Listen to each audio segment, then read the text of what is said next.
طلع البدر علينا من ثنيات الوداع وجب الشكر علينا ما دعا لله داع. Oh, the white moon rose over us from the valley of Wada, and we owe it to show gratefulness where the call is to Allah. نحمده ونصلي ونسلم على سيدنا ومولانا محمد رسوله النبي الأمين المكين الحنين الكريم الرؤوف الرحيم. أما بعد، فأعوذ بالله من الشيطان الرجيم. بسم الله الرحمن الرحيم.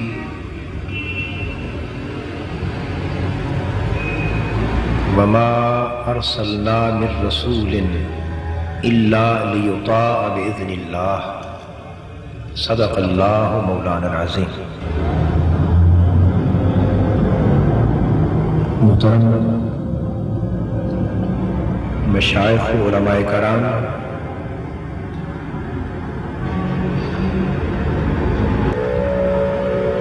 معزز اراکین و منتظمین جلسہ، معزز حاضرین اور عزیزان گرامی قدر،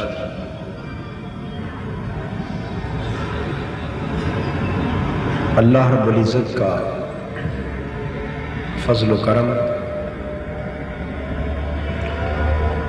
اور احسان و انعام ہے کہ ہم آج اس کی توفیق خاص سے خالصتاً اس کی رضا کے لیے حضور نبی اکرم صلی اللہ تعالی علیہ وآلہ وسلم کے مبارک ذکر کی اس عظیم الشان مجلس میں حاضر ہے. اس نہایت ہی شاندار اہتمام پر اور اس جلسہ میلاد النبی صلی اللہ علیہ وآلہ وسلم کے انعقاد پر میں صمیم قلب سے حبیب بینک کی انتظامیہ کو، تمام عہدیداران اور اراکین کو مبارکباد پیش کرتا ہوں، اس لیے کہ یہ بات اب میرے لیے کم سے کم چندہ نئی نہیں رہی،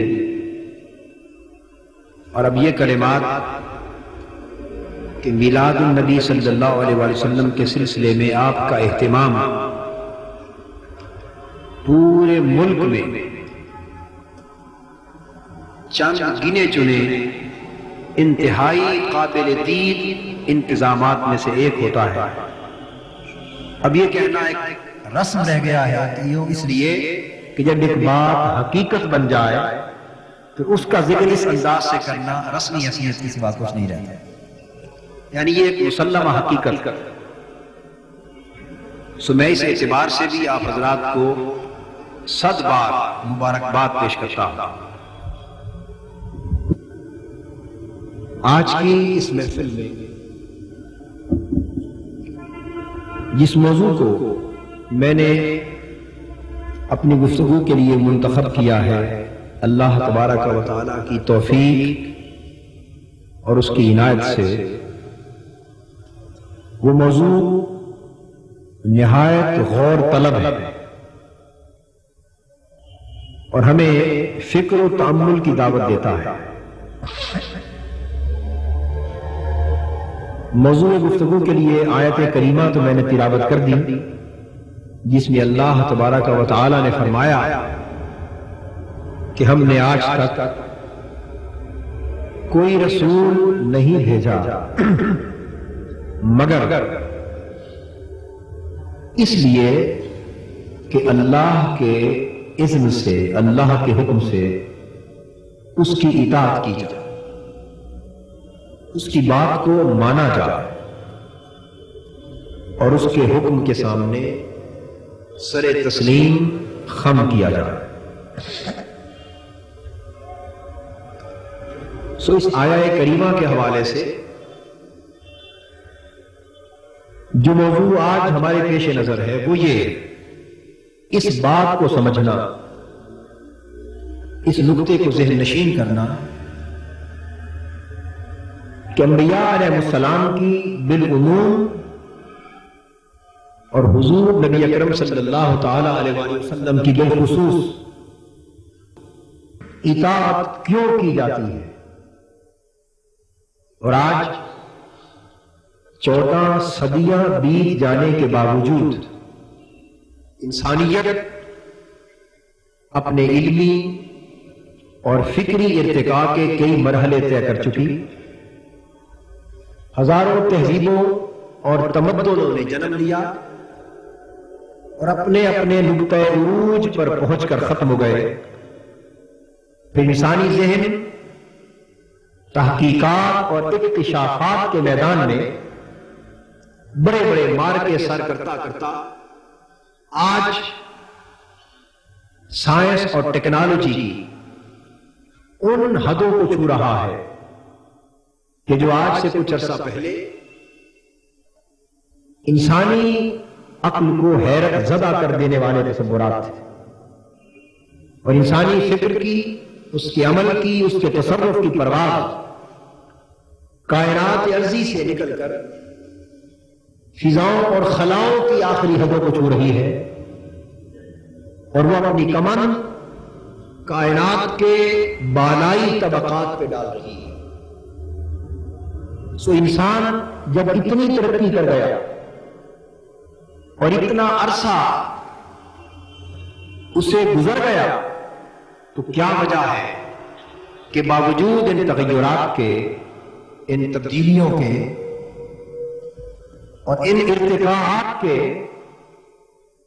ہم مسلسل اصرار کر رہے ہیں اس بات پر کہ انسانیت کا کمال بدستور حضور نبی اکرم صلی اللہ علیہ وسلم ہی کے اسوہ میں ہے، اور باوجود ان ساری حقیقتوں کے ہم آپ صلی اللہ علیہ وسلم ہی کی ذات گرامی کو پوری کائنات انسانیت کے لیے مدعا مطلق تصور کرتے ہیں، اور اس بات پر پختہ اعتقاد رکھتے کہ انسانی عقل و خرد، انسانی فہم و ادراک اور انسانی علم و فکر اگر ترقی کے لاکھوں درجے، کروڑوں درجے اور بھی طے کر لے تو انسانی کمال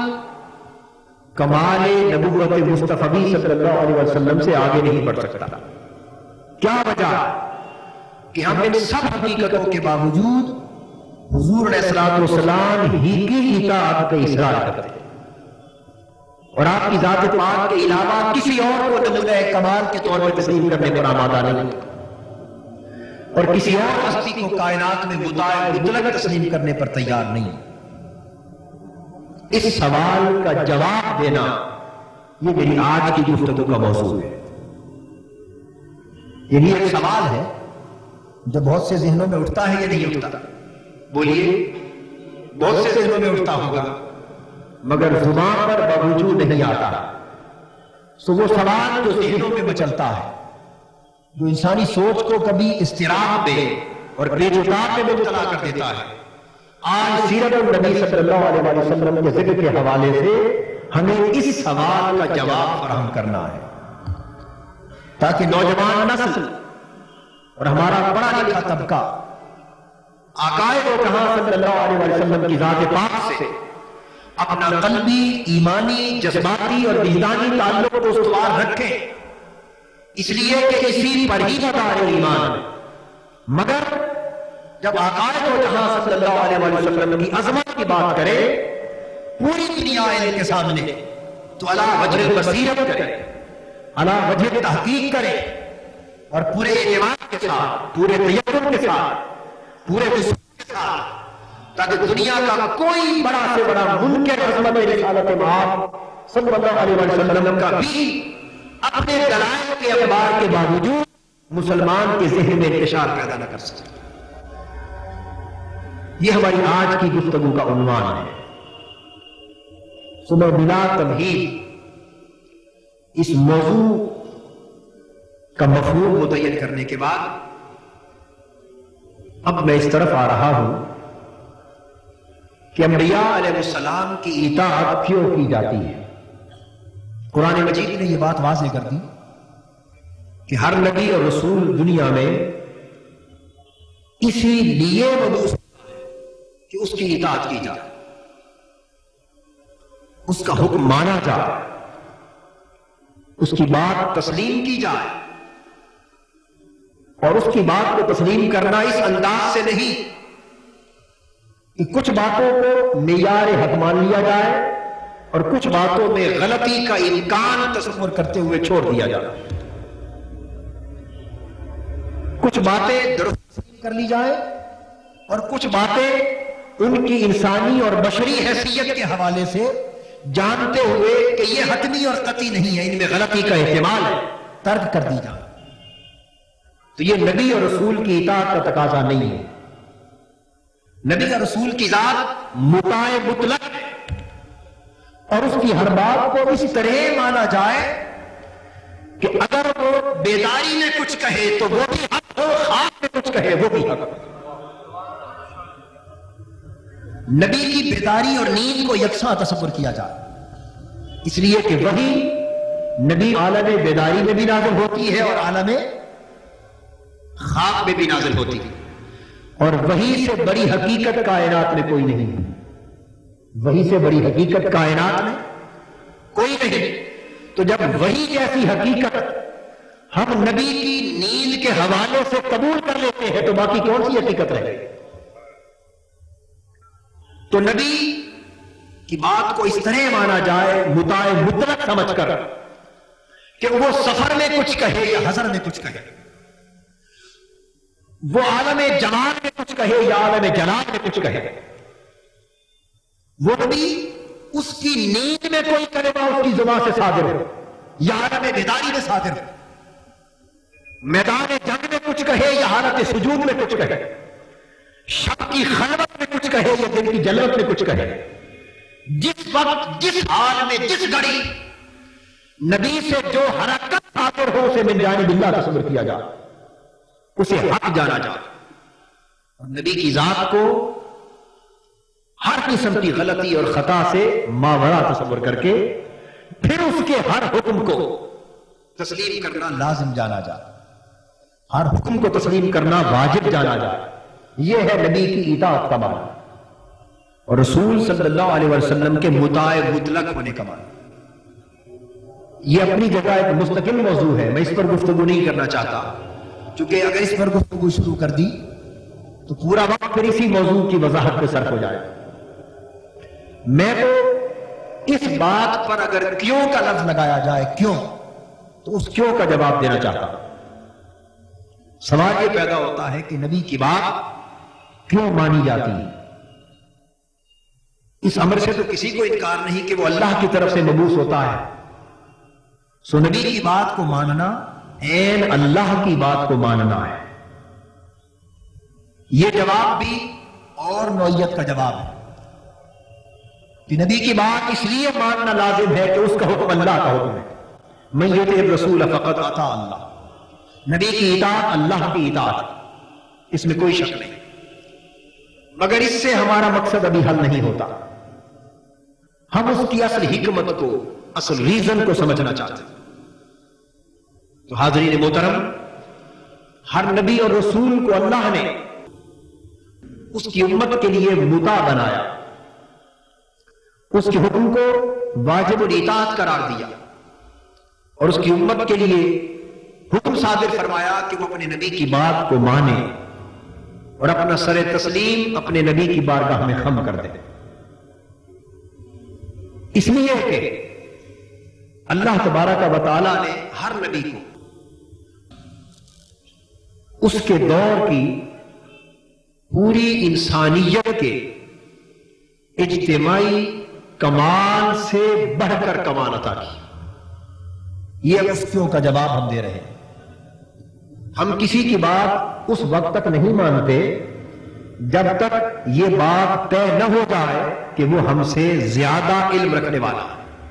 اس کا علم ہم سے بہتر ہے، اس کا عمل ہم سے بہتر ہے، اس کا فکر ہم سے پختہ ہے، اس کی شخصیت ہماری شخصیتوں سے اعلیٰ، اس کا کمال ہمارے کمالات سے برتر ہے. جب تک اس کی برتری دو طریقے سے ہمارا دل و دماغ تسلیم نہ کر لے، اس وقت تک ہم اس شخص کی بات ماننے اور اس کی اطاعت کرنے پر تیار نہیں ہوتے. تو نبی کو واجب الاطاعت اس لیے بنایا جاتا ہے اور بنایا جاتا رہا کہ جس دور میں جس طبقے کی طرف نبی کو مبعوث کیا گیا، صاف ظاہر ہے اس دور میں انسانیت کو بھی کوئی نہ کوئی کمال عطا کیا گیا،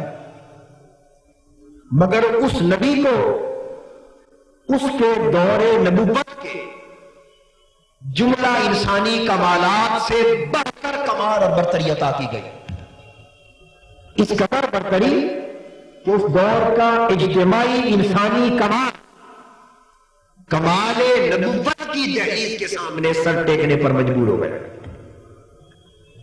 تو انسانیت نے جب دیکھا کہ ہمارے کمال کی جو اجتماعی سطح ہے اور ہمارے کمال کی جو آخری حد اور انتہا ہے، نبی کا کمال اور برتری اس سے کہیں آگے ہے، اور اس دور کی ساری انسانیت مل کر بھی اپنے اجتماعی کمال کو نقطۂ عروج پر پہنچا کر بھی کمال نبوت کا مقابلہ نہیں کر سکتی.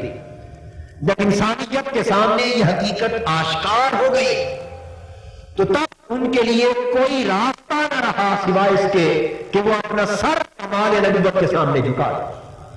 سو یہی جھکنا اطاعت بن گئی. ہم اس کو چند مثالوں کے ذریعے واضح کرتے ہیں. آپ دیکھیے حضرت آدم علیہ السلام کی جب تشکیل اور تخلیق عمل میں آئی اور ملائکہ نے آپ کی تخلیق کے موقع پر آپ کی شان نیابت و خلافت کے بارے میں اللہ جل مجدہ کی بارگاہ میں سوال کیا کہ یہ جو دنگا فساد کرنے والا انسان ہوگا اور خونریزی کرنے والا انسان ہوگا، یہ تیری بارگاہ سے تاج نیابت و خلافت کا سزاوار کس طرح ہو سکتا ہے؟ یہ ایک سوال تھا اور ان کی نظر اپنی تسبیح و تحلیل پر تھی. اب باری تعالیٰ نے دلائل کے ساتھ ان کے سوال کا جواب نہیں دیا، بلکہ یہ چاہا کہ کمال نبوت اور پیکر نبوت کی برتری کو عملاً تمام ملائکہ کے سامنے، ان کے اجتماعی کمال کے سامنے برتر و بالا ثابت کر دیا جائے. جب نبوت کی برتری آشکار ہو کر سامنے آ جائے گی تو پھر لامحالہ سجدہ ریز ہو جائے. تو آدم علیہ السلام کو جو اللہ نے کمال علمی عطا کیا وہ ان کے سامنے پیش کر دی اور فرمایا کہ ساری کائنات کی حقیقتوں کے نام اگر تم علم میں برتر ہو تو تم پیش کر دو. اور جب انہوں نے اپنی معذوری ظاہر کر دی تو آدم علیہ السلام سے فرمایا کہ آدم یہ تمام نام تم ان کے سامنے پیش فرما دو. آدم علیہ السلام نے تمام اشیاء کے اسماء بیان فرما دیے اور وہ جان گئے کہ کائنات کے تمام حقائق کے اسماء پر، ان کی صفات پر، ان کے افعال پر، ان کے خواص پر اس شخص کی اتنی گہری نظر ہے کہ ہم میں سے نہ انفرادی طور پر کسی کی نظر ہے نہ اجتماعی طور پر کسی کی نظر ہے. تو جب نبوت کا کمال اور برتری مسلم ہو گئی تو اب فرمایا کہ فرشتوں سجدہ ریز ہو جاؤ. فقعوا لہ ساجدین، تو سب سجدہ ریز ہو گئے. ایک زمانہ آیا، حضرت سلیمان علیہ السلام کا دور تھا. اس زمانے میں انسانیت کا اجتماعی کمال، طاقت، سلطنت، حکومت اور اقتدار تھا. جو جتنا بڑا طاقتور ہے، صاحب سلطنت ہے، صاحب حکومت، صاحب جاہ و اقتدار، وہ دنیا کا اتنا بڑا انسان ہے.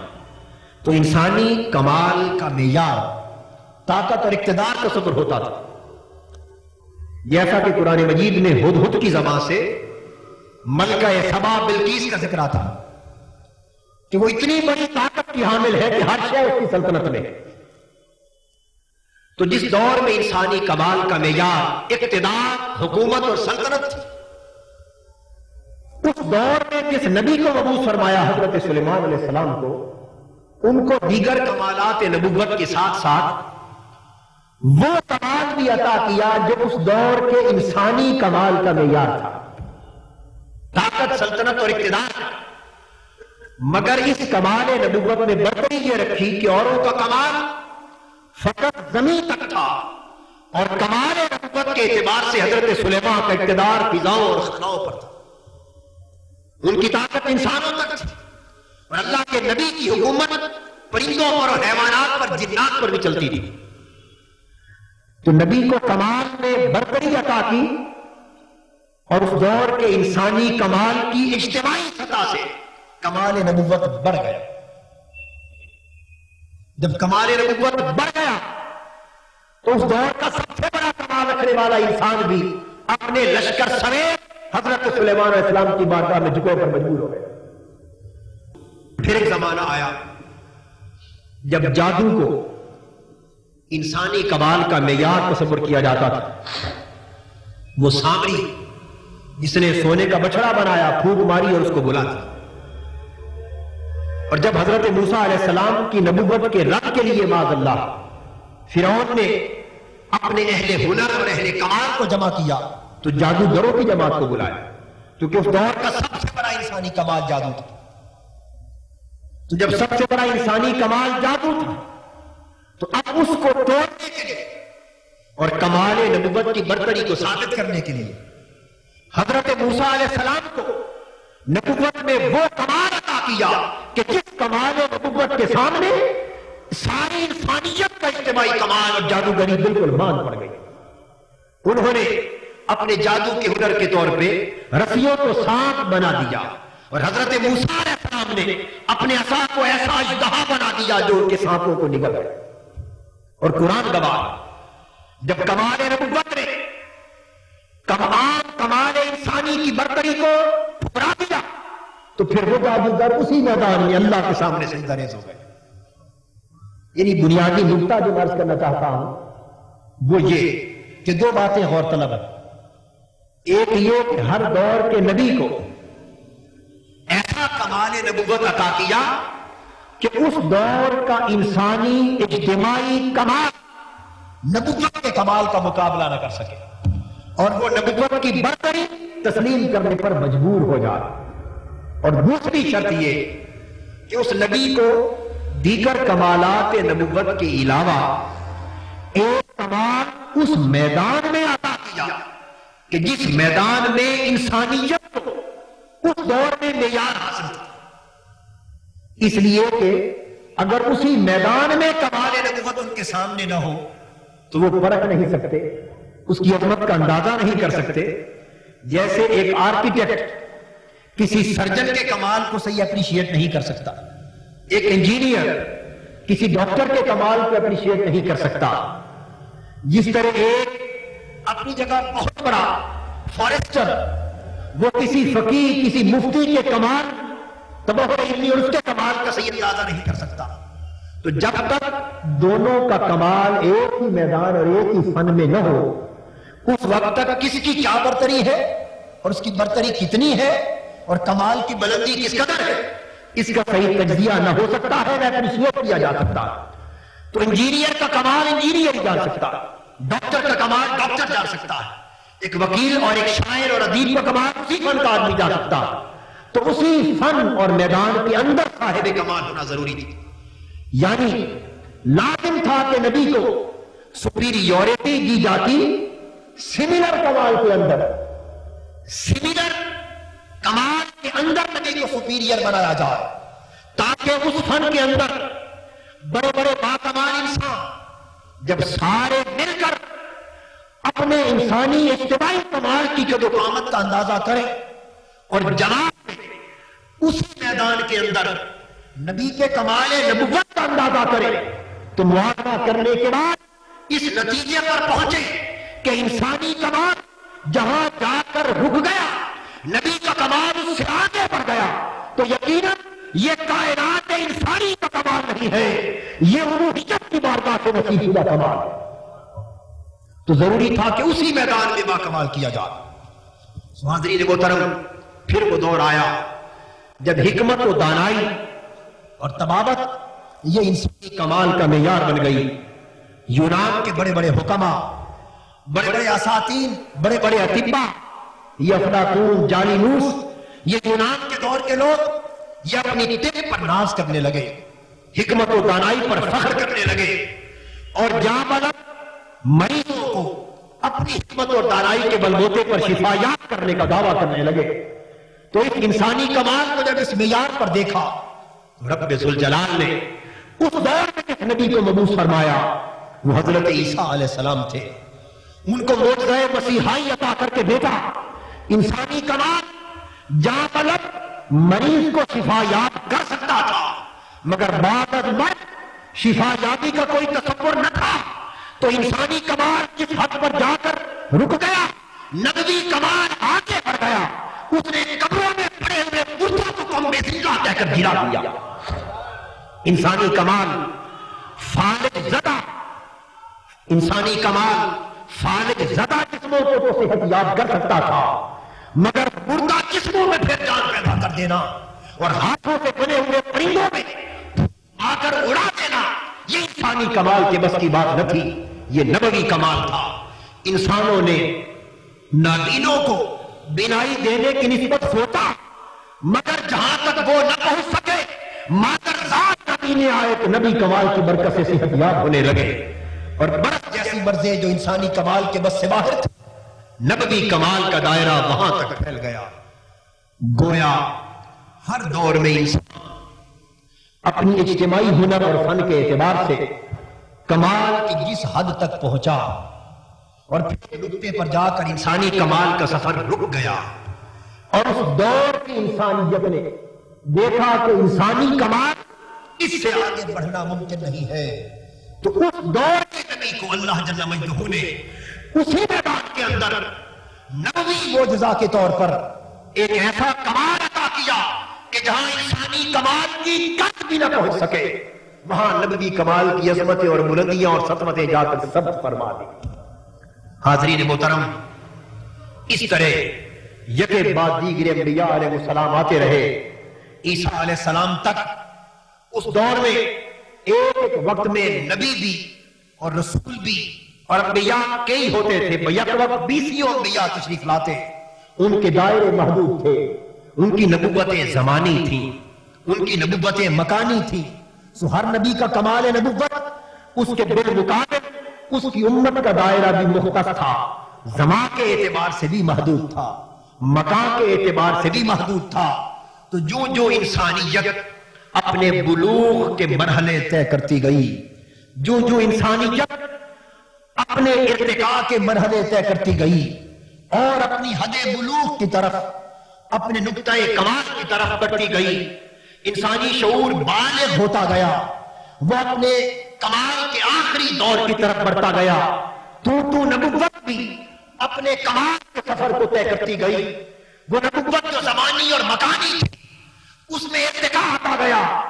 نتیجتاً انسان جب اپنے شعور کے بلوغ کے آخری دور میں داخل ہوا، انسان اپنے علم و فکر کے کمال کے آخری مرحلے میں داخل ہوا، تو نبوت بھی پیغمبر محمد بن کر کائنات کے نبوت پر مرتبہ کے اوپر آ گئی۔ نبوت سے زمانی قیدوں کو اٹھا دیا گیا، نبوت سے مکانی قیدوں کو اٹھا دیا گیا، زمان و مکان کی حدیں اٹھا دی گئی، اب نبوت لا مکان ہو گئی، اب نبوت لا زمان ہو گئی۔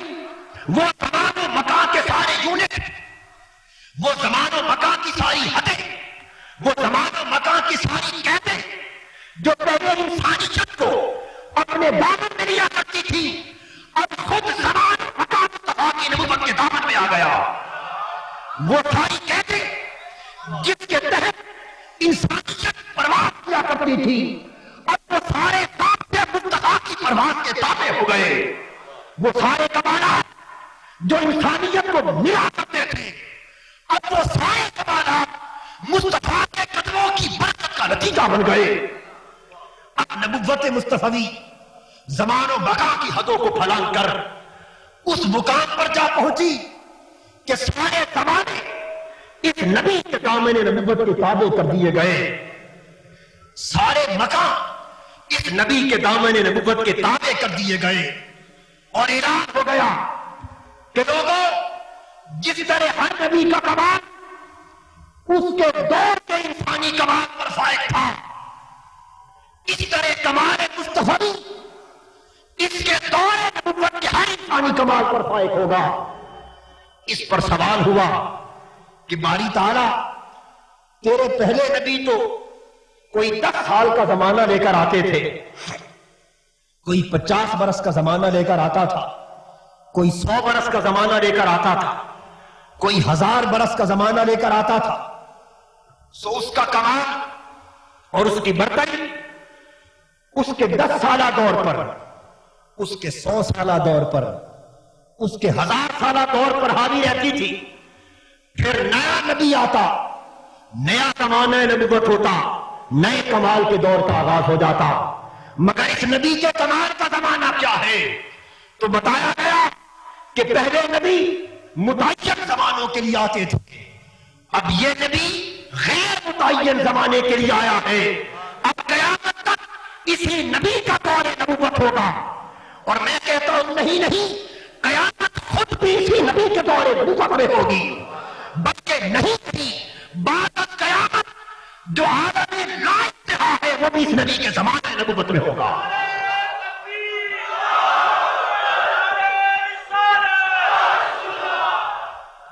لوگوں کا یہ خیال ہے کہ قیامت کے انعقاد پر آقائے کو جہاں صلی اللہ علیہ وسلم کا دور نبوت ختم ہو جائے گا.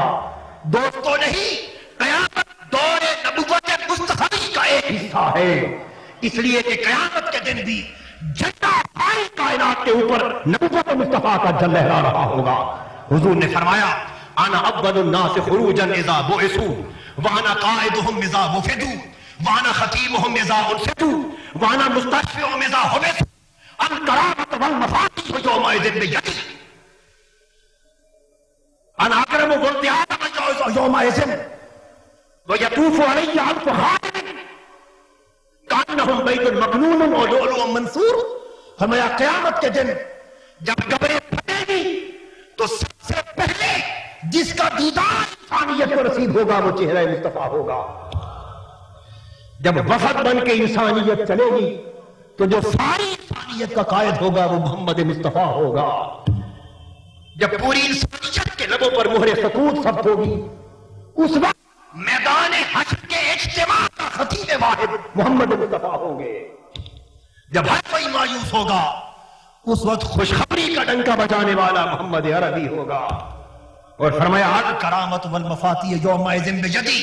لوگوں، اگر قیامت کے دن کا نظارہ دیکھنا چاہتے ہو تو قیامت کو حالت یہ ہوگی کہ ساری بزرگیاں اور ساری کمالات اور ساری رحمتیں اور ساری نعمتیں اور سب جنتوں کی چابیاں سب کچھ اٹھا کر میرے ہاتھ میں تھما دیا جائے گا.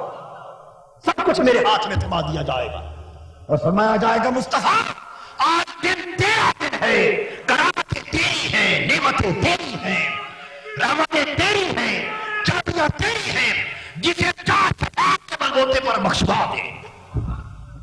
اور پھر جدھر میں جاؤں گا ہزاروں ملائکہ چمکتے ہوئے موتیوں اور سفید ڈنڈوں کی طرح میرے گرد طواف کرتے جائیں گے. وہ نفسا نفسی کے دن آقائے مصطفیٰ کے خرام ناز کا عالم یہ ہوگا. تو قیامت کا دن بھی دور نبوت مصطفی کا دن ہے، چونکہ یہ شان ہمیشہ بارات کے دولے کی ہوا کرتی ہے اور حضور کو قیامت کے دن یہ شان حاصل ہے تو حضور کا دور نبوت اور بعد از قیامت اگلا دور بھی حضور کی نبوت کا دور ہے. تو میں یہ عرض کر رہا تھا کہ جب سارا دور حضور کی نبوت کا دور ہوا تو اس کا مطلب یہ ہوا کہ اب قیامت تک کے جملہ ادوار میں سچی انسانیت ہمیشہ حضور علیہ السلام کی اطاعت کی پابند ہے. پابند ہے نہیں؟ کیا اطاعت کا حکم صرف صحابہ کے لیے تھا؟ پہلی صدیوں کے لیے تھا، آج کے لیے نہیں؟ بولیے. ہے، اور قیامت تک کے ہر دور کے لیے. تو حضور مطاع مطلق ہوئے قیامت تک ہر دور کے لیے. تو جب حضور علیہ السلام کی اطاعت قیامت تک ہر دور کے لیے ہو گئی تو سوال یہاں پیدا ہو گیا کہ اطاعت کا لزوم تو اس شرط پر تھا کہ نبی کا کمال اس کے دور نبوت کے ہر انسانی کمال سے بلند ہو. تو اگر حضور علیہ السلام آج بھی مطاع مطلق ہے تو اس کا مطلب یہ ہوا کہ آج تک انسانیت کو جو کمال حاصل ہوا ہے، جس بھی میدان میں کمال حاصل ہوا ہے، حضور مطاع مطلق تب بنتے ہیں کہ آج بھی حضور کا کمال انسانی کمالات پر فائق. آج بھی حضور کا کمال نبوت ہر انسانی کمال پر فائق، اور آئندہ آنے والے وقتوں میں بھی ہمیشہ فائق رہے. اگر حضور کا کمال نبوت آج بھی ہر انسانی کمال پر فائق ہے تو پھر تو حضور مطاع مطلق ہے. اور اگر معاذ اللہ انسان اپنے کمالات میں آج اگر کمال نبوت سے بڑھ گیا جو کہ نہیں ہو سکتا تو پھر حضور کے مطاع مطلق ہونے کو چیلنج کر دیا جائے. استغفر اللہ العظیم. اب ثابت یہ کرنا ہے کہ اگر حضور علیہ الصلوۃ والسلام کا کمال نبوی، کمال نبوت، علم نبوت اگر آج بھی انسانی کمال کے نقطۂ انتہا سے بھی آگے، اور ہر انسانی کمال سے حضور کا کمال آج بھی بلند اور فائق و برتر، تو پھر کوئی وجہ رہ جائے گی اس بات کا انکار کرنے کے لیے کہ ہم حضور کو مطاع مطلق نہیں مانتے اور معیار کمال نہیں. اگر حضور کا کمال آج بھی فائق ثابت ہو جائے تو اس کا مطلب یہ ہوا کہ ہمیں حضور علیہ الصلوۃ والسلام کو آج بھی اسی طرح مطاع مطلق ماننا ہوگا جس طرح 14 صدیاں پہلے حضور کی ذات مطاع مطلق تھی. یہاں تک بات سمجھ گئے؟ اب ہم اس کی دلیل کی طرف آ رہے ہیں. حاضرین محترم، آج کے دور میں ہم گزرے ہوئے زمانوں کی بات سرگست چھوڑتے ہیں اس لیے کہ آپ کہیں گے وہ تو ہمیں نظر نہیں آ رہے. آپ کہیں گے بھئی ہماری عمر اس وقت 25 سال ہے، 40 سال ہے، 50 سال ہے، موجودہ صدی میں جی رہے ہیں. آپ موجودہ صدی کی بات کریں، یہی کہیں گے نا. جو 13 صدیاں بیت گئیں اس میں کیا کیا کمالات تھے انسان کے، درست تھے، ہم مانتے، مگر آج کی صدی کی بات کریں. ٹھیک ہے نا؟ تو ہم آج ہی کی صدی کی بات کرتے ہیں. پہلے ہم متعین کر لیں کہ آج انسانی کمال کا معیار کیا ہے. میں مومنانہ اور غیر مومنانہ، ایمان اور کفر کی تقسیم سے ہٹ کر بات کر رہا ہوں. پوری کائنات انسانی میں انسانی علم، انسانی تصرف، مادی کائنات کے اندر ترقی کر کر کے کہاں تک پہنچا، اور کون سی شے آج انسانی کمال اور انسانی علم کی برتری کا معیار بن گئی. بولیے. آپ کہیں گے سائنس اور ٹیکنالوجی. آج انسانی کمال اور انسانی علم کی عظمت و برتری اور انسانی طاقت سائنس اور ٹیکنالوجی کے پیمانے پر پرکھی جاتی. یہ بات درست ہے یا نہیں؟ بولیے. تو آج انسان کائنات کی سطح پر اپنے کمال میں جب پہچانا جاتا ہے تو دیکھا جاتا ہے کہ اس نے کتنی ترقی کی. علم میں سائنس کہاں تک جا پہنچی، ٹیکنالوجی کہاں تک جا پہنچی. یہ معیار کمال انسانی آج کے دور میں. ہم اسی اعتبار کو سامنے لے کر اب کمال نبوت کی بات کرتے ہیں. سائنس اور ٹیکنالوجی کی آج کے دور کی لیٹسٹ ایجادات،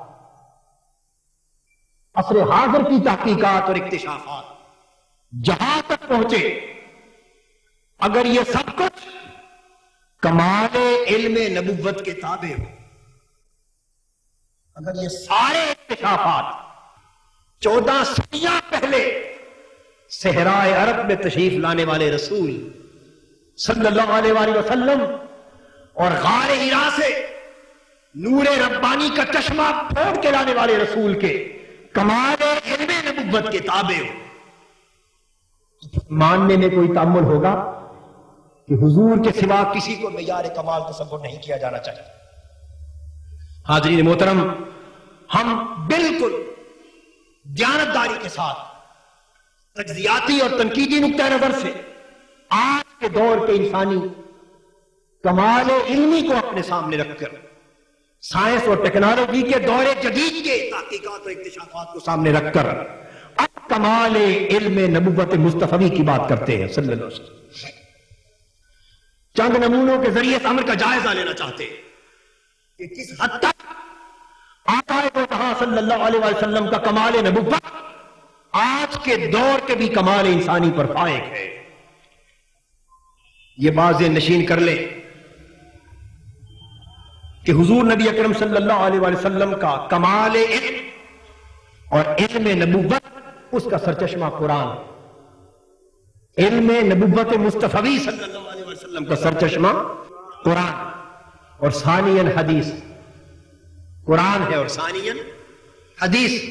ہم قرآن کی بات کرتے، قرآن وہ کتاب ہے جو علم نبوت کا منبع و سرچشمہ بن کر اس امت کو نصیب ہوئی، اور 14 صدیاں پہلے حضور نبی اکرم صلی اللہ علیہ وسلم نے علم کا یہ منبع عطا فرمایا. آج کے دور کی سائنسی تحقیقات میں سے ہم دو چار مختلف میدانوں کے بعض گوشے لینا چاہتے ہیں.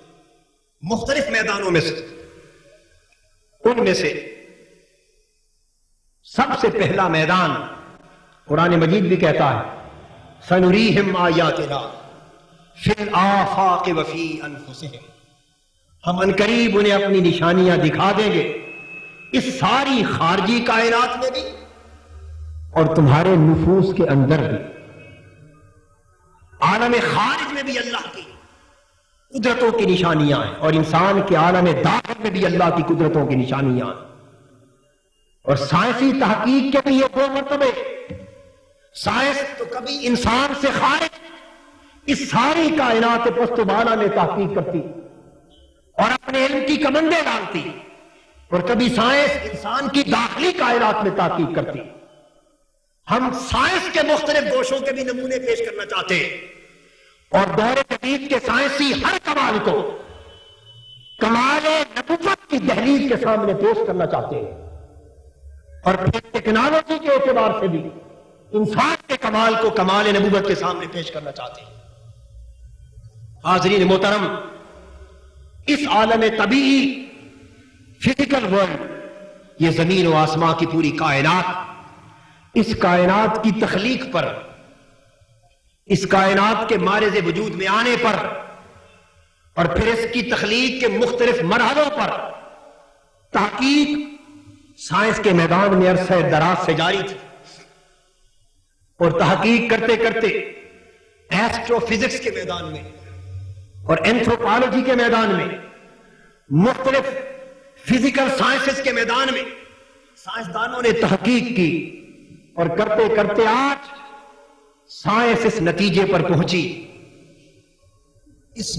پہنچی کہ یہ ساری کائنات، زمین و آسمان پر محیط ساری کائنات، اس کائنات کے بالائی اور زیریں طبقے، یہ ساری کائنات پست و بالا، اس کی تخلیق مجموعی طور پر 6 مختلف مرحلوں میں وجود میں آئی. یہ آج کی دور جدید کی سائنسی تحقیق کے حوالے سے عرض کر رہا ہوں. اس کے 2 مختلف مرحلے، 2 مرحلے اس کے، وہ اس زمین پر اور کائنات میں زندگی کے ظہور سے پہلے کے. یہ بات قابل توجہ ہے. 2 مرحلے زندگی کے ظہور سے پہلے کے ہیں، جن کی نسبت کہا جاتا ہے period before appearance of life. Period before appearance of life, ظہور زندگی سے پہلے کا دور. اور 4 مرحلے ظہور زندگی کے بعد. جب زندگی کو ظہور مل گیا زمین پر، تو پھر ظہور زندگی کے بعد پوری زمین کی آج کے دن تک جتنی تخلیق کا عمل ہے، یہ 4 ادوار میں مکمل ہوا. یہ period after appearance of life on earth. ان 4 مرحلوں کو جو ظہور زندگی کے بعد کے مرحلے ہیں، انہیں 4 ایراز آف ایوولوشن کا نام دیا جاتا. 4 ایراز آف ایوولوشن، زمینی کائناتی زندگی کے ارتقاء کے 4 دور. اب 6 تاروں کو 2 حصوں میں تقسیم کیا، 2 ظہور زندگی سے قبل اور 2 ظہور زندگی کے اور 4 ظہور زندگی کے بعد۔ میں آپ سے سوال کرتا ہوں، اس پوری تحقیق کا کوئی تصور آج سے چند صدیاں پہلے کسی کے ذہن میں تھا؟ بولیے، تصور بھی نہیں کیا جا سکتا۔ 1400 سال پہلے غار حرا کی خلوتوں میں اس صحرائے عرب میں جنم لینے والے آقا دو جہاں صلی اللہ علیہ وآلہ وسلم مراقبے کی حالت میں قرآنی علم کا جو نور لے کر آتے، جب کسی سائنس کا وجود نہ تھا، جب ایسٹرو فزکس کا کوئی وجود نہ تھا، جب اینتھروپالوجی کا کوئی وجود نہ تھا، جب تخلیق کائنات کی تحقیق کا کوئی وجود نہ تھا، اس وقت جو قرآن آقا دو جہاں نے امت کو دیا، اس قرآن مجید اس کائنات کی تخلیق کے 6 دور بیان فرمایا اللہ الذی خلق السماوات والارض فی 6 ایام، اللہ وہ ہے جس نے زمین و آسمان کی ساری کائنات کو 6 ادوار میں پیدا فرمایا، 6 ادوار میں پیدا فرمایا۔ اور وہ 6 ادوار کون سے؟ قرآن مجید نے 14 صدیاں پہلے ان 6 ادوار کو پھر 2 مرحلوں میں تقسیم کیا۔ فرمایا کہ ایک مرحلہ ان 2 دوروں کا ہے جو ظہور زندگی سے پہلے کے ہے، اور ایک مرحلہ ان 4 ادوار کا ہے جو ظہور زندگی سے بعد کے ہے۔ 2 ادوار کی بات آسمانوں کی نسبت کی، ثم قضاہن 7 سماوات فی یومین، اس بالائی کائنات کو 7 آسمانی طبقوں میں تقسیم فرمایا اور تخلیق کیا 2 ادوار کے اندر، اور زمین کی نسبت فرمایا کیا تم انکار کرتے ہو اس رب کا، ربکم الذی خلق الارض فی یومین، اس رب کا جس نے زمین کو 2 ادوار کے اندر مکمل کیا، زمین کی تخلیق کو 2 ادوار کے اندر مکمل کیا۔ تو 2 ادوار آسمان اور زمین کی تخلیق کے ظہور زندگی سے پہلے کے بیان کیے، اور ظہور زندگی کے بعد اس زمین کی زندگی کے 4 ادوار قرآن بیان کرتا ہے۔ اور آج 14 صدیاں بعد جدید سائنس اس نتیجے پر پہنچی جسے آقا دو جہاں پہلے بیان کر چکے۔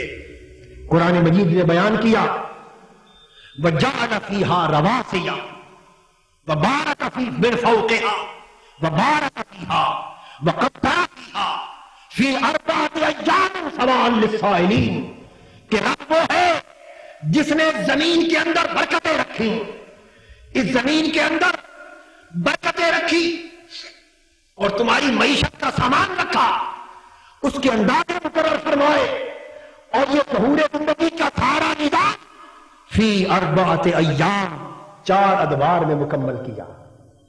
تو 4 ادوار کے اندر ظہور زندگی کے بعد تخلیق کائنات اور تخلیق ارضی کے نظام کو مکمل کرنا، جس نتیجے پر انسانی علم آج پہنچا ہے، علم نبوت مستحوی 1400 سال پہلے اس کو بیان کر چکے۔ اور حاضرین محترم، اس زمین کی عمر کیا ہے، اس پر آج سائنس تحقیق کر رہی ہے، اور تحقیق کرنے کے لیے یہ زمین کی عمر کب ہمارے کے وجود میں آئی، اس پر جب سائنسدانوں نے آج تحقیق کی تو تلاش کیا۔ دوستو، نہایت توجہ طلب نکتہ ہے، آپ کو پتا چلے کہ علم نبوت آج یوں ہی تو ہم اس کے سامنے سر بسجود نہیں ہوتے، اور دور جدید کی نوجوان نسل کو شرق اور غرب کے افکار و نظریات کے بتوں کو پاس پاس کر کے دہلیز علم مصطفیٰ کے سامنے جھکنے کی تلقین یوں تو نہیں کرتے۔ آج سائنسدانوں نے سوچا تحقیق کرنے کے بعد کہ زمین پر سب سے پہلے کون سی چیز وجود میں آئی، جب زندگی کے ظہور کا آغاز ہونے لگا تو انہوں نے دیکھا کہ قدیم ترین شے جس کا وجود زمین پر ثابت ہے وہ پہاڑ ہے، راک سے۔ یہ زمین پر قدیم ترین شے ہے، اگر راک کی عمر معلوم ہو جائے تو زمین کی عمر کا پتہ چل جائے گا۔ تو آج دور جدید کے سائنسدانوں نے جب زمین کی عمر کا پتہ چلایا اور کہا کہ یہ 4.6 بلین ایئرز یعنی 4 ارب اور کم و بیش 7 کروڑ سال سال پرانی زمین ہے. جب یہ تحقیق کی تو اس تحقیق کا مدار پہاڑوں پر رکھا تو اتنی قدیم روح اور چٹانیں انہیں زمین پر میسر آئی اور ان چٹانوں کے وجود سے زمین کی عمر کا پتہ چل گیا. قربان جائے آقا ہے وہ جہاں آپ کی علم کی عظمتوں پر، اور قربان جائے اے قرآن تیری علمی حقانیت پر کہ آج سائنسدان ہزاروں تجزیوں کے بعد جن پہاڑوں کو زمینی عمر میں سب سے اول مخلوق قرار دے رہے ہیں، قرآن اسی حقیقت کو پہلے بیان کر چکا اور حدیث نبوی اسی حقیقت کو پہلے بیان کر چکی. قربان جائے آقا ہے وہ جہاں آپ کی علم کی عظمتوں پر، اور قربان جائے اے قرآن تیری علمی حقانیت پر کہ آج سائنسدان ہزاروں تجزیوں کے بعد جن پہاڑوں کو زمینی عمر میں سب سے اول مخلوق قرار دے رہے ہیں، قرآن اسی حقیقت کو پہلے بیان کر چکا اور حدیث نبوی اسی حقیقت کو پہلے بیان کر چکی. قرآن نے کہا جب ہم نے زمین تخلیق کر لی تو کیا کیا؟ وَجَعَلَ فِيهَا رَوَاسِيَ مِن فَوْقِهَا، ہم نے سب سے پہلی چیز جو زمین پر تخلیق کی وہ پہاڑ تھے، وہ چٹانیں تھی، ان کو نصب کر دیا. یہ قرآن بیان کرتا ہے. اور ترمذی شریف اٹھا کے دیکھیے، حضرت انس بن مالک رضی اللہ تعالیٰ عنہ روایت کرتے، حدیث پاک میں علم نبوت مصطفی کا کمال کہ سب سے پہلے زمین پر کس شے کو جمایا گیا. فرمایا حضور علیہ السلام نے کہ اللہ تعالیٰ نے جب زمین کو پیدا کیا تو زمین تھر تھرائی، زمین کانپی، تو اللہ جل مجدہ نے اس زمین پر سب سے پہلے پہاڑوں کو نصب فرما دیا. پہاڑ نصب کیے. جب پہاڑ نصب ہو گئے تو ضمن حدیث سنا دوں، بات تو میری اسی حوالے پر ختم ہو جاتی مگر حدیث بڑی پیاری. فعجبت الملائکۃ من شدت الجبال، ملائکہ نے جب پہاڑوں کی شدت کو دیکھا کہ زمین کی تھر تھراہٹ ختم ہو گئی تو فرشتوں کو تعجب ہوا اور پوچھنے لگے کہ باری تعالیٰ یہ جو پہلی چیز تو نے پہاڑ پیدا کی ہے زمین پر اور انہوں نے تھر تھراہٹ کو ختم کر دیا، کیا پہاڑوں سے بڑھ کر بھی یا رب حل فی خلقک شیء اشد من الجبال، اے رب کریم کیا پہاڑوں سے بڑھ کر بھی کوئی مضبوط اور سخت اور طاقتور شے تیری مخلوق میں ہے؟ سوال کیا.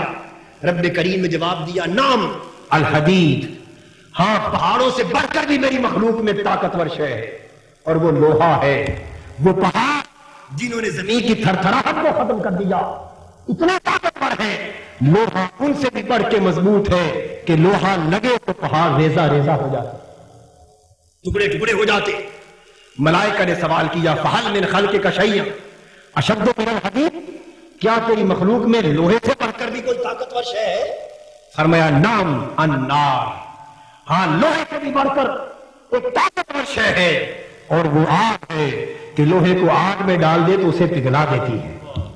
انہوں نے پوچھا فہل فی خلقک شیء اشد من النار، کیا آگ سے بڑھ کر بھی کوئی طاقتور شے اور ہے؟ رب کریم نے فرمایا نعم الماء، وہ پانی ہے، پانی آگ پر ڈال دے تو آگ کو بجھا دیتا ہے. ملائکہ نے پوچھا فہل فی خلقک شیء اشد من الماء، باری تعالیٰ تو پانی سے بھی بڑھ کر کوئی طاقتور شے ہے تیری مخلوق میں؟ فرمایا نعم الریح، ہاں وہ ہوا ہے، اگر آتی اور طوفان بن کے چل پڑے تو دریاؤں سمندروں پانیوں کے رخ کو موڑ رکھ دیتی ہے، اس سے بھی طاقتور ہے. اب ملائکہ نے پوچھا فہل فی خلقک شیء اشد من الریح، تو باری تعالیٰ ان ہواؤں سے بھی بڑھ کر کوئی طاقتور شے تیری مخلوق میں ہے؟ فرمایا نعم الصدقہ، خدا کی راہ میں صدقہ دینا یہ اس سے بھی طاقتور ہے، اگر یہ کر دیا جائے تو طوفان کے رخ بھی بدل جاتے ہیں.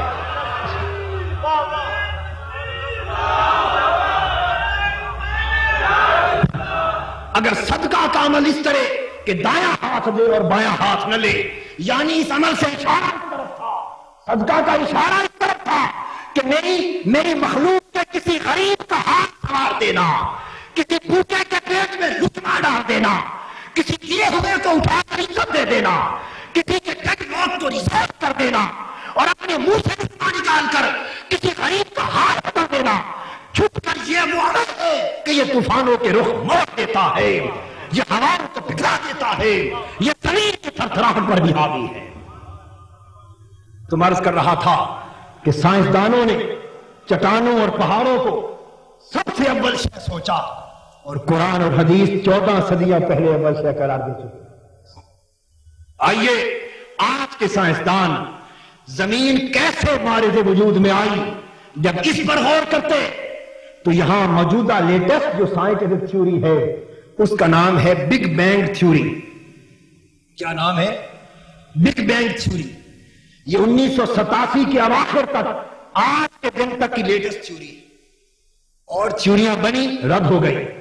بگ بینگ تھیوری اور آسیلیٹنگ یونیورس تھیوری یہ لیٹسٹ ہے آج تک۔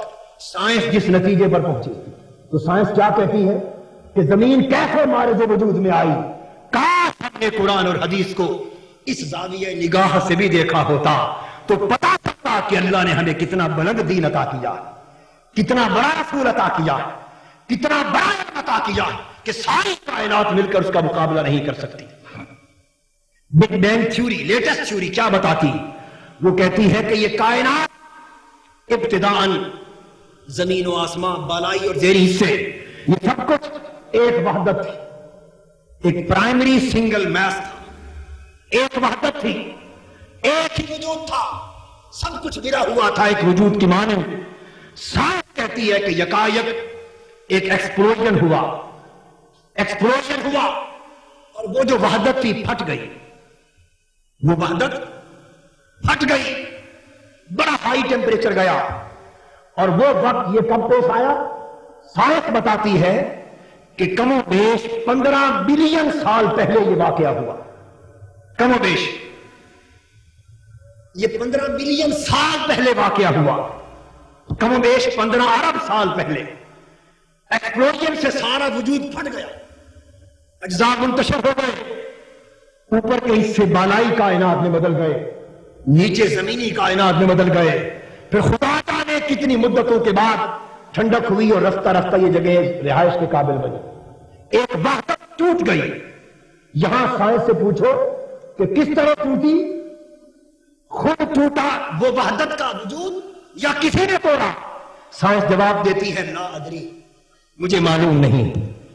سائنس کہتی اس سے آگے کا کچھ پتا نہیں۔ تو حاضرین محترم، یہ بگ بینگ تھیوری جو بتاتی ہے کہ ایکسپلوژن سے، ایک وحدت کے ٹوٹ جانے سے کائنات کے بالائی اور زیریں طبقے مارد وجود میں آئے، یہ آج کی تحقیق ہے۔ 14 صدیاں پہلے میرے آقا کو کسی سائنسدان نے تو جا کے نہیں بتایا تھا نا؟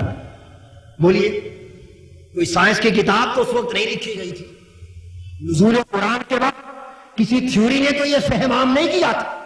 آج کی تھیوری یہ ہے، اور 14 صدیاں پہلے آقا دو جہاں نے فرمایا، قرآن مجید کی شکل میں اعلان کیا، اور کہا بھی کافروں کو خطاب کرتے ہوئے، فرمایا اولم یری الذین کفروا ان السماوات والارض کانتا رتقا ففتقناہما، کہ یہ کافر لوگ، میرے قرآن کا انکار کرنے والے لوگ، میرے دین کو جھٹلانے والے لوگ، یہ کیوں نہیں غور کرتے اس بات پر کہ زمین و آسمان کی ساری بالائی اور زیریں کائنات ابتدا میں ایک وحدت تھی، ایک وجود کی طرح سب کچھ جڑا ہوا تھا۔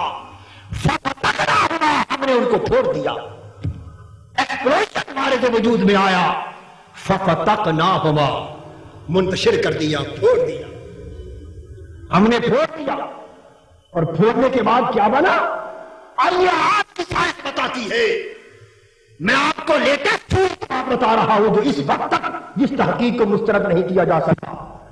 آج سائنسدانوں کا دعویٰ یہ ہے کہ اس طرح جب کائنات پھٹ گئی، ادھر زمین مارد وجود میں آئی، اور بالائی کائنات کا کیا ہوا؟ سائنسدانوں کا کہنا یہ ہے کہ زمین سے 40 لائٹ ایئرز دور، یعنی روشنی کے جو 100 سال کی رفتار، 1 سال کی رفتار ہے، اس اعتبار سے 40 سال نور جیسی مسافت دور زمین سے اوپر جب گئے، جا کے دیکھے تو وہاں سارا دھواں ہی دھواں تھا۔ سائنس کہتی ہے کہ زمین سے اتنی مسافت دور جتنے 40 سال نور کی مسافت بنتی، اوپر کی کائنات سب دعا ہی دعا تھی. یہ سائنس آج اعتراف کر رہی ہے. اور قربان جائے قرآن تیری حقانیت پر کہ قرآن کہتا ہے کہ جب کائنات کے حصے اوپر نیچے تقسیم ہو گئے اور اللہ نے اب بالائی کائنات کو بنانا چاہا تو ثم استوى الى السماء فهي دخان. پھر اللہ نے اوپر توجہ کی تو سارا دعا ہی دعا تھا. سب دعا ہی دعا تھا.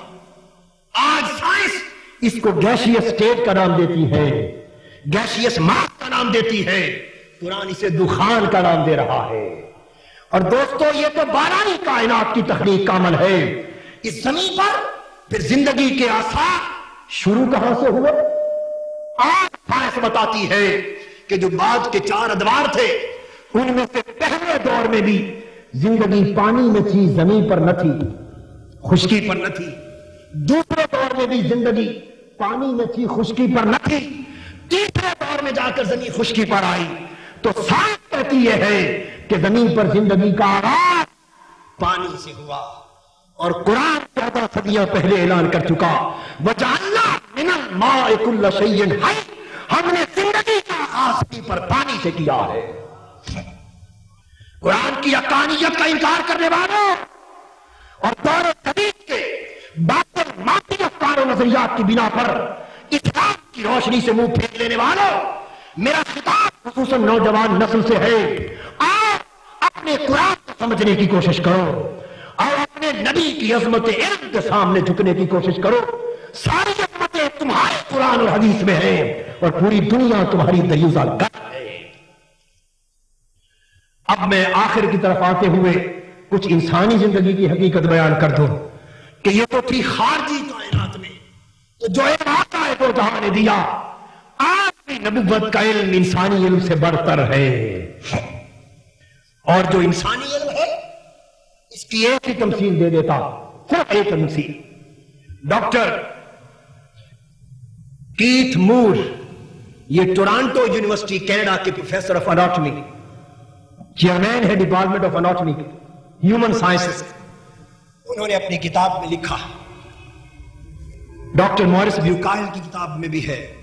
آپ MBBS کی جو کتاب چاہے اناٹمی کی اٹھا کے دیکھیں, MBBS میں ایمبریالوجی پر جو کتاب چاہے اٹھا کر دیکھیں, مسلمان کی ہو ہندو کی ہو جو بھی اٹھا کر دیکھیں, یہ بات مسلم ہے. وہ یہ کہتے ہیں کہ جب نطفہ ماں کے رحم میں جاتا ہے تو یہ پہلا مرحلہ ہے انسانی زندگی کی تخلیق کا. نطفے کے بعد یہ فرٹیلائزنگ لیکوڈ ہے, اس کو فرٹیلائزنگ لیکوڈ کہتے ہیں, سپرم کہتے ہیں. اس کے بعد وہ نطفہ ایک خاص مدت کے بعد پھر وہ ہینگنگ ماس میں بدلتا ہے. فرٹیلائزنگ لیکوڈ ہینگنگ ماس میں بدلتا ہے اور یہ ہینگنگ ماس ایک جال کی طرح پھیل جاتا ہے اور یہ اینڈومیٹریم آف یوٹرس میں جا کے معلق ہو جاتا ہے, ماں کے رحم میں معلق ہو جاتا ہے خاص ترتیب سے. یہ سائنس کہتی ہے ایمبریالوجی دوسرا مرحلہ. اس کے بعد میں آپ کو purely medical point of view سے ایمبریالوجی اور اناٹمی کی بات بتا رہا ہوں, ابھی قرآن اور حدیث کی نہیں. وہ ترتیب جو سائنسدان مانتے تو وہ ہینگنگ ماس بن جاتا ہے. ہینگنگ ماس کے کچھ عرصہ کے بعد پھر وہ لوتھڑے میں بدل جاتا ہے. اس کو چیوڈ لمپ کہتے ہیں, وہ چیوڈ سبسٹنس کہتے ہیں. وہ لوتھڑا بن جاتا ہے. پھر لوتھڑے کے کچھ عرصے کے بعد سائنس آج تحقیق یہ ہے اس میں نرم نرم ہڈیوں کا ڈھانچہ شروع ہوتا ہے, کارٹیلیج اور بونز, اسکیلیٹل سسٹم بنتا ہے. نرم نرم ہڈیوں کا ڈھانچہ انسانی وجود کے لیے تشکیل پاتا ہے. جب ڈھانچہ ہڈیوں کا بن جاتا ہے اسکیلیٹل سسٹم, اس پر پھر گوشت اور پوست آتا ہے, گوشت اور پوست آتا ہے اور پھر اس کے اوپر مسکولر سسٹم آتا ہے اور پھر چھٹے درجے میں وہ ایک انسان کی شکل میں مارز وجود میں آ جاتا ہے, انسانی شکل میں. یہ 6 مرحلے آج میڈیکل سائنس نے طے کر دیے. جو کتاب چاہے اٹھا کے دیکھ لیں, اس کی تفسیر پڑھ لیں, تصویریں دیکھ لیں ایمبریالوجی کی, ایمبریو کی سٹیج بائی سٹیج ڈیولپمنٹ کیا ہے. ان مرحلوں کا انکار کوئی نہیں کر سکتا دوستو, مگر یہ آج 20 سال کی تحقیق, آج کی تحقیق. آج سے پہلے کوئی شخص ان کا تصور نہیں کر سکتا تھا. اور کیسے کیا جاتا؟ یہ مائکروسکوپ جس کے ذریعے اندر کی چیزوں کے ہاتھ معلوم ہوتے ہیں, اس کو سٹیٹر نے ایجاد کیا اور وہ ایجاد 1941 میں جا کر ہوئی، اس صدی کی ایجاد ہے۔ یہ سائنسی تحقیق تو آج ہمیں بتا رہی ہے، مگر آئیے اسی ترتیب کو سامنے رکھیے، یہی 6 مرحلے سامنے رکھیے، اب علم نبوت مصطفی کی طرف آتے ہیں، اب قرآن کی طرف آتے ہیں۔ تو قرآن بولتا ہے خلقنا النطفۃ علقۃ، ہم نے انسانی تخلیق کا آغاز نطفہ سے کیا، جو سپرمیٹک لیکوڈ ہے نطفہ سے کیا۔ اس نطفے کو ماں کے رحم میں منتقل کرتے ہیں، جب نطفہ منتقل ہوتا ہے تو کیا ہوتا ہے؟ فخلقنا النطفۃ علقۃ۔ اب دوسرا مرحلہ، سائنس نے کہا تھا کہ وہ لیکوڈ پھر ہینگنگ ماس بنتا ہے، قرآن نے کہا کہ ہم پھر اس نطفہ کو علقہ میں بدلتے ہیں، اور علقہ کیا ہے؟ یہ ایک ایسا وجود ہے جو اس میں مادر میں معلق ہو جاتا ہے، گھاس کی طرح پھیل جاتا ہے، جال کی طرح جم جاتا ہے۔ علقہ الگ سے ہے، ہم اسے علقہ میں بدل دیتے جو معلق ہو جاتا ہے، گھاس کی طرح جس کی جڑیں رحم کی زمین میں جڑ جاتی، اور جال کی طرح جو پھیل جاتا ہے، ہم نے اسے علقہ بنا دیا۔ فخلقنا العلقۃ مضغۃ۔ پھر تیسرا مرحلہ، ہم نے اس علقہ کو پھر لوتھڑے سے بدل دیا۔ سائنس آج بتاتی ہے کہ وہ چیوڈ لمپ لوتھڑا بنتا ہے، اس کو گوشت کی طرح کا لوتھڑا بنا دیا، گوشت نہ بنایا، لوتھڑا بن گیا، مضغہ ہو گیا۔ پھر سائنس نے کہا تھا اس کے بعد ہڈیوں کا ڈھانچہ بنتا ہے، اور قربان جائے قرآن مجید نے کہا پھر جب وہ مضغہ بن جائے تو پھر مضغہ میں خلقنا مضغۃ عظاما، پھر ہم اس لوتھڑے کے اندر ہڈیوں کے ڈھانچے کا آغاز کرتے ہیں، ہڈیوں کا ڈھانچہ وجود میں آتا ہے۔ جب اسکیلیٹل سسٹم بن جائے پھر فکسونا العظام لحما ثم انشأناہ خلقا آخر، پھر ہڈیوں کے ڈھانچے کے اوپر گوشت اور پوش چڑھا کر نظام اعصاب دیتے ہیں، پھر اسے پورا انسان بنا دیتے ہیں۔ اور جب وہ پورا انسان بن جائے تو سائنس آج کہتی ہے اس کے حواس شروع ہوتے ہیں، اور حواس میں سے سب سے پہلی چیز سائنس کی تحقیق کے مطابق جو کام کرنے لگتی ہے وہ کان ہے، انٹرنل ایئر، اندرونی کان قائم ہوتے، پھر آتی، پھر باقی حواس وجود میں آتے۔ تو سائنس نے سننا پہلے قرار دیا، دیکھنا بعد میں قرار دیا، اور قربان جائے اے کمال نبوت مصطفی، قرآن نے کہا پہلے سننے والا کراتے ہیں پھر دیکھنے والا بنا۔ پوری تخلیق خلق آخر بن کر باہر آتا ہے۔ اور دوستو مزے کی بات یہ ہے کہ آج سائنس نے یہ بات ثابت کی کہ یہ سارا کچھ جو ماں کے رحم اور پیٹ میں ہوتا یہ 3 پردوں کے اندر تشکیل پاتا ہے۔ کتنے پردوں میں؟ بولیے، 3 پردوں میں تشکیل پاتا ہے۔ آج تحقیق ہے، وہ کون سے پردے ہیں؟ ڈاکٹرز جانتے ہیں۔ اوپر والے پردے کو کہتے ہیں ابڈومینل وال، دوسرے پردے کو کہتے ہیں یوٹرائن وال، اور سب سے نچلے تیسرے پردے کو کہتے ہیں ایکسٹرا ایمبریونک میمبرین۔ اور ہر پردے 3 پردوں میں بنایا، اور ہر پردے کے اندر سائنس کہتی ہے کہ وہ تنہا پردہ نہیں بلکہ کئی لیئرز ہیں، ہر پردے کے اندر کئی جھلیاں، اور ہر پردے میں جھلیاں رکھی۔ اب قربان جائیں قرآن، اے آقا دو جہاں آپ کے علم کے سرچشمے کی عظمت پر، قرآن کو کس نے بتا دیا؟ آقا دو جہاں نے کس مائکروسکوپ کے ذریعے رہنے بادر کے حال کا دریافت کر لیا؟ تو قربان جائیں قرآن نے فی حجابات نہیں کہا، حجاب نہیں کہا، ظلمات ثلاث کہا۔ ہر ظلمت کئی چلیاں مل جائے تو پھر ایک ظلمت بنتی ہے، کئی تاریکیاں ملے تو ظلمت بنتی ہے، اور جب اتنی تاریکیوں سے مل کے ایک ظلمت بنی پھر 3 ظلمتوں کے پردوں میں بچے کی تکمیل کر دے۔ حاضرین محترم، میری یہ گفتگو ختم ہوئی، میں بات کو کنکلوڈ کرنے کی طرف آ رہا ہوں۔ چونکہ سائنس ٹیکنالوجی کے میدان میں داخل ہوئی، اور ٹیکنالوجی کے میدان تو سائنس کا ہر بات امت مصطفی کو اس حوالے سے نبی سے تعلق استوار کرنے کی تلقین کر رہا ہے۔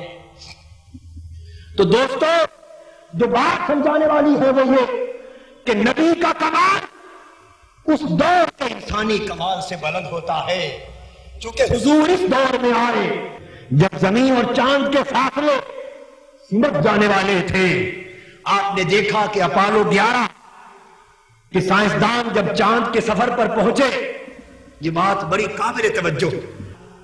امریکہ میں اس وقت جو پریزیڈنٹ تھا امریکہ کا، غالباً اس کا نام تھا پریزیڈنٹ نکسن، اپولو 11 کا جب سفر ہوا تو بہت سے لوگوں نے دیکھا ہوگا، امریکنز نے تو دیکھا کہ چاند والے وہ بھی امریکہ کے ٹی وی کے اسکرین پر نظر آئے، اور زمین پر بیٹھا ہوا صدر امریکہ کا وہ بھی بیک وقت اسی اسکرین پر نظر آیا۔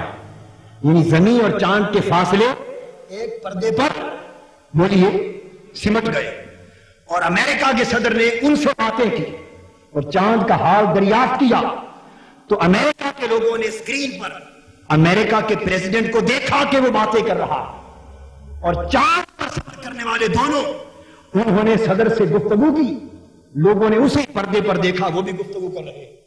تو آقا دو جہاں انسانی تاریخ کے اس دور میں تشریف لا رہے تھے جس دور میں زمین اور آسمان کے، زمین اور چاند کے فاصلے سمٹ جانے والے تھے، اور ایک پردے پر سارے فاصلے دکھائی دینے والے تھے، اور تقاضا تھا کہ نبوت کا کمال ہر انسانی کمال سے بڑھ جائے، تو انسان کا کمال تو یہ ٹھہرا کہ زمین اور چاند کے فاصلے ایک پردے پر سمٹ گئے۔ اپولو 11 چاند پر گیا تو وہ کس طرح سلامت واپس آیا، اور اب اپولو 17 بھی غالباً بھیجا گیا، مگر وہ تباہ و برباد ہو گیا، وہ آج تک لوٹ کے نہ آ سکا، اس کا نام و نشان بھی نہ مل سکا۔ معلوم ہے دونوں میں فرق کیا تھا، کیا ہوا؟ اس کی سلامتی کا راز کس میں تھا، اس کی تباہی کی وجہ کیا تھی؟ سلامتی کا راز یہ تھا کہ جب اپولو کو بھیجا گیا، اور جب بھی خلائی تسخیر کے لیے بھیجا جاتا سیاروں کو، تو اس کا کنٹرول زمین پر قائم کیا جاتا ہے، اس کا کنٹرول روم بولیے زمین پر قائم کیا جاتا۔ اپولو 11 کا کنٹرول روم زمین پر تھا امریکہ میں، اور ان کو ہدایات تھی کہ یہ زمین پر جو کنٹرول روم میں بیٹھے ہیں ان کی بات سنتے رہنا اور ان کا حکم مانتے رہنا، ان کی اطاعت کرتے رہنا، جدھر جانے کو یہ کہے ادھر جانا، جدھر مڑنے سے یہ روکے ادھر نہ مڑنا، ان کی بات مانتے رہو گے تو سلامت پلٹ آؤ گے، اور ان کے حکم کو چھوڑ دو گے تو تباہ ہو جاؤ۔ اپولو 11 گیا، یوں تو چاند پر چل رہے تھے، مگر حکم کس کا چل رہا تھا؟ زمین پر جو کنٹرول روم میں شخص بیٹھا تھا، تو چاند کا سفر کرنے والوں پر کنٹرول زمینی کنٹرول روم کا تھا، وہ اس کی بات مانتے رہے، اس کے اشاروں پر چلتے رہے تو سلامت گئے اور سلامت پلٹ آئے۔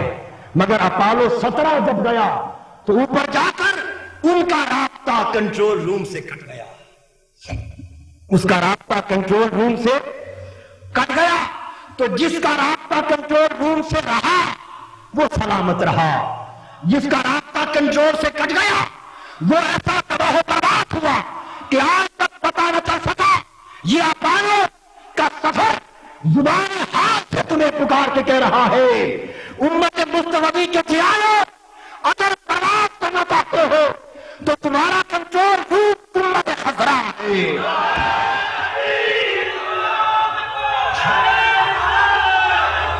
تمہارا کنٹرول محمد عربی کے ہاتھ میں ہے، کنٹرول روم سرزمین مدینہ پر واقع گنبد خضرا ہے۔ اگر اس گنبد خضرا کی سرکار کے کہ غلامی کا پتہ ڈالے رہو گے، رابطہ قائم رکھو گے، ان کے حکم پر چلتے رہو گے، جہاں چاہو پرواز کر جاؤ سلامت رہو گے۔ اگر رابطہ محمد مصطفیٰ کے کنٹرول سے کٹ گیا تو کدھر بھی ترقی کر جاؤ تباہ و برباد ہو جاؤ گے۔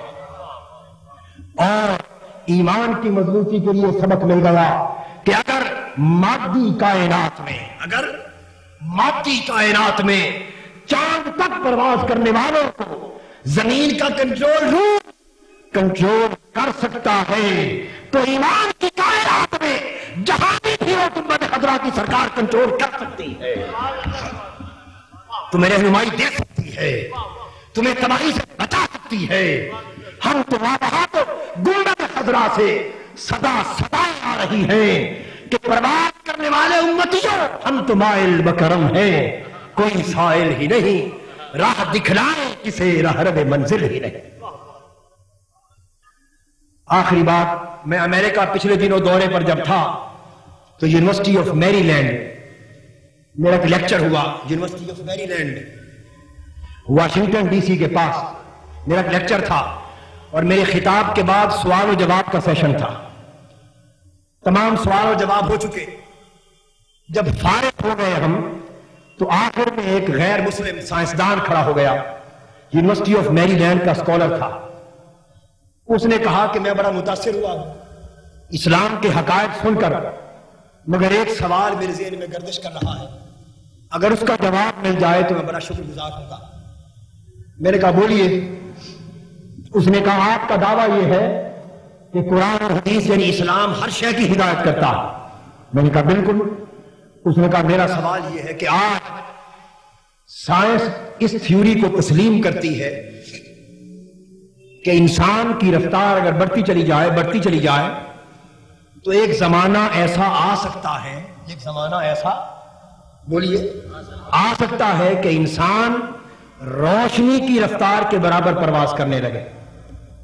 سائنس اس کو مانتی کہ میکسیمم سپیڈ یا ویلوسٹی، میکسیمم رفتار انسان کی روشنی کے برابر ہو سکتی، یعنی 1,86,000 میل فی سیکنڈ انسان ایک سیکنڈ میں سفر اتنا کر سکے گا۔ سائنس مانتی ہے کہ یہ ممکن ہے، کسی وقت آ جائے گا یہ مرغہ۔ اور سائنس روشنی کو معیار رفتار قرار دیتی۔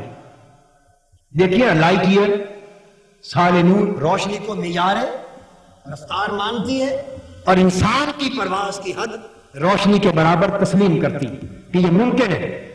اس نے یہ 2 سوال کیے، مجھ سے کہا کہ مجھے بتائیے کہ کیا اسلام اس کا جواب دیتا ہے؟ قرآن اور حدیث میں اور اسلام میں کیا یہ تصور موجود ہے؟ اس نے مجھ سے سوال کیا۔ اب میں آپ کو یقیناً بات دل کی بتا رہا ہوں، میں نے زندگی میں یہ سوال پہلی بار سنا۔ اس سے پہلے کسی مجلس میں ایسے سوال کے ساتھ کنفرنٹ ہونے کا موقع نہ ملا تھا، اور یکایک یہ بات میرے کان پر پڑی۔ مگر ہم لوگ تو محض تن کے ہیں، اس کے کرم کی ہوا جدھر چاہے اڑا کے لے جائے۔ محض تن کے ہیں، چاہے تو زمین پہ پڑا رہنے دے، چاہے تو اڑا دے۔ اس کا سوال میں سمجھ گیا کہ اس کی بات ختم کہاں ہوگی۔ میں نے اللہ پاک کی طرف رجوع کیا دل کا کہ مولا کریم اب تو جواب دے اس کا، مجھے جواب مرحمت فرما۔ اس کا سوال ابھی ختم نہیں ہوا تھا کہ جواب میرے دل میں پہنچ گیا۔ میں نے اس کو جواب دیا کہ ہاں، اسلام دونوں چیزوں کی تصدیق کرتا ہے، اور اسلام یہ بھی بتاتا ہے کہ نہ صرف یہ ممکن ہے بلکہ ہو چکا، اور روشنی سے بھی بڑھ کر رفتار جا سکتی۔ اس نے کہا کیسے؟ میں نے اسے جواب دیا کہ انسان کی تاریخ میں جب سے کائنات بنی اس وقت سے آج تک انسانی تاریخ میں، انسان کی تاریخ میں سب سے زیادہ تیز رفتار سفر آج تک جو ہوا اور قیامت تک جو ہو سکے گا وہ محمد مصطفیٰ کا سفر معراج ہے۔ حضور کا سفر معراج یہ انسانی تاریخ کا سب سے زیادہ تیز رفتار سفر ہے۔ اس نے کہا ٹھیک ہے۔ میں نے کہا اس رفتار، اس سفر کی جو رفتار بیان ہوئی، ہمیں حضور نے فرمایا کہ جس شے پہ میں نے سفر کیا اس کا نام براق تھا۔ اس کا نام کیا تھا؟ براق۔ اور براق برق کی جمع ہے۔ برق روشنی کو کہتے، برق روشنی کو کہتے۔ تو حدیث نے بتا دیا کہ رفتار کا معیار روشنی، رفتار کا معیار روشنی ہے۔ اور پھر آقا دو جہاں نے یہ بیان کیا لائٹ ایئر کا کنسپٹ کہ 500 سال کی مسافت پر پہلا آسمان، پھر 500 سال کی مسافت دوسرے آسمان کی موٹائی، پھر 500 سال کی مسافت آگے۔ تو آقا دو جہاں نے جو 100 سالوں کی مسافت بیان کی وہ آج 100 لائٹ ایئرز کا تصور ہے کہ اتنے 100 سال نور ملے تو رفتار کا معیار مکمل ہوتا۔ اور رفتار پر کیسے سکتی؟ میں نے اسے بتایا کہ 1,86,000 میل یہ روشنی کا سفر ہے، مگر سنگل ویلوسٹی ہے. کیا ہے؟ یعنی سنگل ویلوسٹی، تنہا ایک روشنی کا، ایک روشنی کی رفتار، برق کی رفتار. اور میرے آقا برق پر نہیں براق پر گئے، وہ کئی روشنیوں پر گئے. تو جس رفتار سے حضور نے سفر کیا وہ ایک روشنی کا نہیں، کروڑوں روشنیوں کی رفتار ملتا ہے تو سفر بنتا ہے. کروڑوں روشنیوں کے سفر رفتاروں میں تو ایک سفر بنتا ہے. اس لیے ہمارے نبی اربوں کھربوں میلوں کی مسافت طے کر کے گئے اور واپس آئے، مگر جب پلٹ کے آئے تو وضو کا پانی چل رہا تھا، بستر کی گرمی باقی تھی. اور اتنی سرعت کے ساتھ، تیزی کے ساتھ ہمارے آقا نے یہ سفر کیا کہ حضرت عائشہ پرانے واقعے کو بیان کرتے ہوئے روایت کرتی ہے کہ ماں ہوگا جسد رسول اللہ صلی اللہ علیہ وسلم علیہ المعراج اتنا تیزی سے سفر ہو گیا کہ گویا یوں لگا کہ جسم بستر سے جدا ہی نہیں ہوا، جسم بستر سے جدا ہی نہیں ہوا. وہ شخص پھر بڑا متاثر ہوا، اس نے کہا کیا قرآن میں بھی تصور ہے اتنی قلیل وقت میں رفتار سفر طے کرنے کا؟ میں نے کہا قرآن میں بھی ہے. آپ کو برخیہ سفر طے کرتا ہے حضرت سلیمان علیہ السلام کا صحابی. قبل ان یرتد الیک طرفک فلما رآہ مستقرا عنده قال هذا من فضل ربی. اس شخص نے کہا قال الذی عنده علم من الکتاب، ایک نبی کے غلام نے کہا جن کے پاس کتاب نبوت کا کچھ علم تھا کہ میں آنکھ جھپکنے سے پہلے تخت لا سکتا ہوں. 1000 میلوں کی مسافت سے تخت آیا، اور جب حضرت سلیمان نے آنکھ جھپکی، آنکھ جھپکنا کیا تھا؟ یہ روشنی کا سفر ہے، روشنی کا سفر ہے. آنکھ جھپکی تو تخت سامنے موجود تھا. پوچھا کیسے آ گیا؟ کہا میرے اللہ کا فضل ہے. ارے یہ تو ہمارے نبی کے ایک غیب یافتہ کی رفتار کا یہ عالم ہے، تو سلیمانی رفتار کا عالم کیا ہوگا، اور پھر مصطفی رفتار کا عالم کیا ہوگا. حاضرین محترم، ہمیں آج کے اس خطاب نے سبق یہ دیا کہ علم نبوت کائنات تک انسانی ہر علم اور ہر کمال پر حاوی ہے، اور کمال نبوت مصطفی ہر دور کے اجتماعی انسانی کمال پر بلند و بالا ہے. اگر آپ بلندی چاہتے ہیں علم میں، فکر میں، عمل میں، تو کوئی راستہ نہیں ہے بلندی اور برتری کے لیے، کوئی راستہ نہیں ہے کمال اور بقا کے لیے، سوائے کہ مصطفیٰ بیعثا فی شراک دی ہمہو، اگر بہو نہ رسیدی تمام بو لحدیث. اور حقیقت یہ ہے کہ حضور علیہ السلام کے کمالات اس ساری کائنات کی وسعتوں پر اس طرح حاوی ہے کہ جدھر دیکھو حضور کے کمال کی عکاسیاں نظر آتی ہیں، جدھر دیکھو کمال مصطفی کی جلوہ پاشیاں نظر آتی ہیں. اور اقبال بجا طور پر کہتا ہے کہ اس ساری کائنات میں جدھر دیکھو حضور ہی کا رنگ بو ہے، یا حروف اندر تلاش مصطفیٰ. یا آج تک جدھر دیکھا یہ لگتا ہے کہ ہر کمال حضور کے کمال کی تلاش کے پیچھے پیچھے جا رہا ہے، علم نبوت کے پیچھے پیچھے جا رہا ہے، عمل انسان عمل نبوت کے پیچھے پیچھے جا رہا ہے، پرواز انسان پرواز نبوت کے پیچھے پیچھے جا رہی ہے. اور میں یہ عرض کر دینا چاہتا ہوں کہ انسان مومن تو مومن رہا، کافر انسان بھی جب اپنے علم، عمل اور پرواز کی آخری حد کو چھو لے گا، خدا کی قسم کو مصطفیٰ کی دہلیز پر جا کر گر پڑے گا، اور ہر کمال حضور کی دہلیز سے نصیب ہوگا. اللہ تبارک و تعالی ہمیں توفیق عطا فرمائے کہ ہم اپنے نبی صلی اللہ علیہ وسلم کے در کمال سے اپنا علاقہ استوار کر سکیں، اور حضور کی سیرت طیبہ سے رہنمائی لے کر اس دنیا میں جئیں، اسی رہنمائی میں مرے اور اسی رہنمائی میں اٹھے. میں آخر میں انتظامیہ کو پھر مبارکباد دیتا ہوں اور ان الفاظ کے ساتھ اجازت چاہتا ہوں. وما علینا